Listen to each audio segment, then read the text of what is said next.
गरीब को, मजदूर को, दलित को, आखिरी व्यक्ति को कैसे फायदा पहुंचाया जाए, उसको लेकर कांग्रेस पार्टी ने काम किया। देखिए कि जहाँ स्मार्ट मीटर की आज जरूरत नहीं थी, सबसे पहले लोगों को जो जरूरत थी उन झूलते तारों को ठीक करना। जब पानी और बिजली मिल नहीं रही है तो फिर स्मार्ट मीटर किस लिए लगाए जा रहे, समझ में नहीं। बीजेपी का राज पूर्ण तरीके से भ्रष्ट है, निकम्मा है। दिन में 15-15 बार बिजली की आंख मिचौली होना, ये मुद्दे उनको नहीं दिख रहे, उनको तुरंत स्मार्ट मीटर कैसे दिख गया।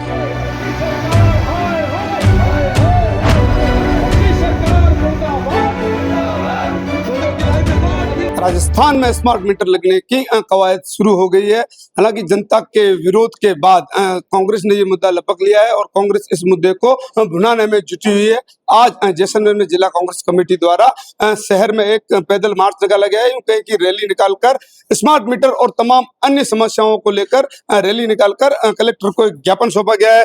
हमारे साथ तमाम कांग्रेसी है, जिला कांग्रेस कमेटी के अध्यक्ष उमेश सिंह, जिनसे बात करते हैं क्या मुद्दे थे जिनको लेकर आज ये रैली निकालकर ज्ञापन सौंपा गया।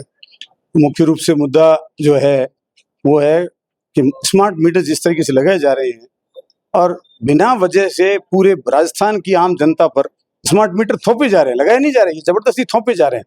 और जिस तरीके से थोपे जा रहे हैं उनका बेहद नकारात्मक प्रभाव पड़ रहा है और लोगों की इच्छा के विरुद्ध जबरदस्ती मीटर लगाए जा रहे हैं। ये स्मार्ट मीटर बहुत सेंसिटिव है, इनके बिल बहुत भारी आ रहे हैं और हकीकत बात यह है कि आम जनता की जेब काटने वाले मीटर हैं। इसको लेकर आम जनता विरोध है। उसी मुख्य मुद्दा स्मार्ट मीटर है, उसके साथ साथ पंचायती राज, नगर निकाय के चुनाव नहीं हो रहे हैं 1.5 साल से। साथ ही साथ शहरों में बिजली पानी की व्यवस्था बिगड़ी पड़ी है, पानी और बिजली दिए नहीं जा रहे हैं। जब पानी और बिजली मिल नहीं रही है तो फिर स्मार्ट मीटर किस लिए लगाए जा रहे हैं, समझ में नहीं है। ठीक इसी तरीके से प्रदेश की सारी स्थितियों को देखा जाए, जैसे हमारी ये भी मांग है कि जैसलमेर जिला जो नहरी क्षेत्र है उसके रबी के फसलों के लिए किसानों को आवश्यक जो पानी मिलना चाहिए 7-8 बारी का, वो पानी मिले। शहर के अंदर जो है जो सफाई व्यवस्था होनी चाहिए, सफाई व्यवस्था नहीं। बरसात का मौसम है, नाले ओवरफ्लो हो रहे हैं, गंदगी सड़कों पर आ रही है, पानी भराव हो रहा है कई गली मोहल्लों में। सीवरेज साफ होने चाहिए, नालियां साफ होनी चाहिए, नाले साफ होनी चाहिए, सफाई व्यवस्था ठीक होनी चाहिए। ठीक इसी तरीके से देखा जाए तो अन्य भी कई तरीके की अव्यवस्थाएं, उन तमाम अव्यवस्थाओं को लेकर यह ज्ञापन आज दिया गया है माननीय राष्ट्रपति महोदय के नाम। कई मुद्दे हैं, लेकिन उनका कहना है कि ज्वलंत मुद्दा जो राजस्थान में आज की डेट में है वो है स्मार्ट मीटर। हमारे साथ पीसीसी महासचिव राजेंद्र मूड जी। राजेंद्र जी, क्या वजह है कि पूरी राजस्थान में इसको लेकर विरोध हो रहा है? देखो, कांग्रेस के राज में, अशोक गहलोत जी के राज में 200 यूनिट जो है बिजली आवाम को फ्री दी थी और चिरंजीवी स्वास्थ्य बीमा जैसी योजनाएं दी थी। गरीब को, मजदूर को, दलित को, आखिरी व्यक्ति को कैसे फायदा पहुंचाया जाए, उसको लेकर कांग्रेस पार्टी ने काम किया।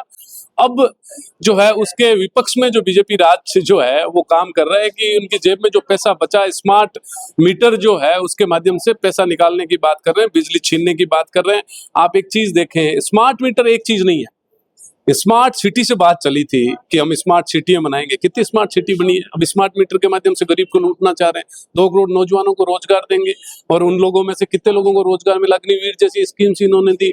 उसके बाद में आप देखें कि किस तरीके से किसान की आमदनी 2022 में दुगनी कर देंगे, अब 47 की बात करने लग गए। और उसके बाद देखें आप कि उपराष्ट्रपति जो है हमारे धनखड़ साहब, वो इस्तीफा दे रहे हैं। चुनाव आयोग के कई जो है अध्यक्ष उन्होंने इस्तीफे दे चुके, कई IAS IPS जो है इस्तीफा दे चुके हैं। बीजेपी का राज पूर्ण तरीके से भ्रष्ट है, निकम्मा है और आम और आवाम, उपराष्ट्रपति तक को जो परेशान में लिया जा रहा है, तो आम और आवाम को जेब से कैसे लूटा जाए और कैसे अडानी अंबानी के घर भरे जाए, इसका खिलाफत हम लोग आज जो है जैसलमेर जिले में कर रहे हैं। बीजेपी का कहना है कि स्मार्ट मीटर की शुरुआत जो है पूर्ववर्ती गहलोत सरकार ने की थी। अब जो है वो कांग्रेस नोटंकी कर रही है कि बिना वजह के आंदोलन कर रही है।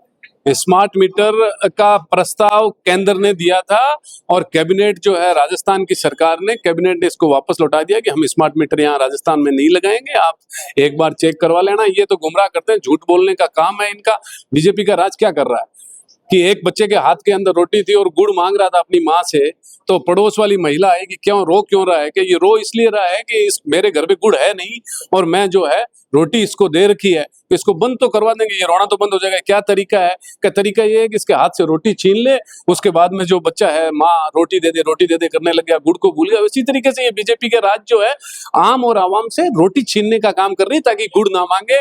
इस तरीके से ये मीटर लगा के, स्मार्ट मीटर, उनका हक नहीं मांगे, नौजवानों को रोजगार नहीं मांगे, महंगाई की जो मार बढ़ती जा रही है उस पर कोई चर्चा ना करे, और उसके बाद में जो है किसान की आमदनी की बात नहीं करे, एमएसपी की बात नहीं करे, फसल की बात नहीं करे, और किस तरीके से अपराध बढ़ रहा है उसकी बात नहीं करे, और भ्रष्टाचार बढ़ता जा रहा है उस पर कोई बात नहीं करे। और वो इसलिए स्मार्ट मीटर के माध्यम से जनता का ध्यान जो है वो भंग करने की कोशिश बीजेपी का राज और पर्ची सरकार कर रही है। बिल्कुल का साफ कहना है कि जो मुख्य मुद्दे हैं उनसे भटकाने के लिए स्मार्ट मीटर का जो है मुखौटा लगाया गया। हमारे साथ डीसीसी महासचिव है, क्या कहेंगे स्मार्ट मीटर को लेकर, और इस आज जो जिला कांग्रेस कमेटी ने आंदोलन किया है?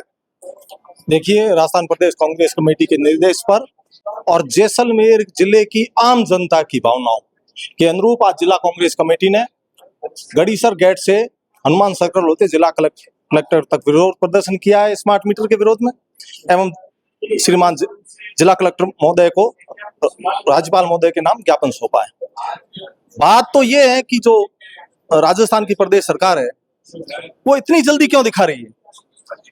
आप देखिए कि जहाँ स्मार्ट मीटर की आज जरूरत नहीं थी, सबसे पहले लोगों को जो जरूरत थी उन झूलते तारों को ठीक करना, जहाँ पे कम वोल्टेज आ रहा है, दिन में 15-15 बार बिजली की आंख मिचौली होना, ये मुद्दे उनको नहीं दिख रहे। उनको तुरंत स्मार्ट मीटर कैसे दिख गया। जनता के साथ लूट की जो ये साजिश है, ये वास्तव में एक साजिश है। और आपको पता चलेगा कि बड़ी बड़ी कंपनियों के दबाव में लोगों से लूट करने के लिए ये रचना रची जा रही है। मैं आपको बता दूं सरकार किस तरह से फैले। नहरी क्षेत्र से मैं आता हूं, और नहरी क्षेत्र जैसलमेर जिले के नहरी क्षेत्र में पिछली बार सिर्फ 3 बारियां पानी की मिली है। 3 बारियों में किस्मों की मिलने से किसानों की फसल पूरी चौपट हो गई। मात्र जहां पे 100% फसल नहीं की जगह 80% भी होती थी, वहां अभी इस बार मात्र 20% फसल हो गई है। वो लोग किसानों के बहुत बुरे हाल है, लेकिन सरकार का कहीं पे भी कोई ध्यान नहीं है। आप कोई भी उठा के देख लिए, चाहे नगर परिषद में देख लीजिए, चाहे गांव में देख लीजिए, चाहे ढाणी में देख लीजिए, पेयजल और विद्युत के आज क्या हाल है। आप सोचिए, जैसलमेर जैसे शहर की मुख्य कॉलोनियों में 10-10 दिन से पानी की सप्लाई हो रही है। मैं तो कह रहा हूं वास्तव में बदन लाल जी सरकार है, उनके नाम रिकॉर्ड है कि आज कम से कम पिछली बार जब पानी की समस्या हुई, जब 12-12 दिनों से हुई, आप सोचिए कि एक दिन में 24 घंटे होते हैं, लगभग 300 घंटे तक पानी शहर में नहीं देना। आप सोचिए, जब जहां पे हमारे को 24 से 48 घंटों के बीच में पानी देना होता है, वहां पे 300 घंटे किसके कहते हैं। आज भी ये स्थिति है कि कॉलोनियों में 6 से 7 दिन और कई बार 7 दिन से ऊपर पानी की व्यवस्था हो रही है। बिजली की आप जो ट्रिपिंग हो रही है वो इससे आप फलीभूत है। मैं यही कह रहा हूं कि इन सबको छोड़ के इस स्मार्ट मीटर का लोग विरोध कर रहे हैं, जैसलमेर की जनता विरोध करेगी, और ये सरकार को ये कदम वापस खींचने पड़ेंगे। 101% है। ये है वो तमाम पीसीसी के और डीसीसी के कांग्रेसी नेता जिनका साफ तौर पर कहना है कि सरकार जो है वो जैसलमेर को मूलभूत सुविधाएं, पानी, बिजली दे नहीं पा रही है, और ढोंग रचने के लिए, जनता की जेब पर वार करने के लिए ये जो है वो स्मार्ट मीटर लगाया जा रहा है। इसका कांग्रेस के साथ साथ जैसलमेर की जनता आने वाले दिनों में पुरजोर विरोध करेगी। कैमरा पर्सन रानू गोयल के साथ गणपत दहिया, पंजाब केसरी न्यूज, जैसलमेर।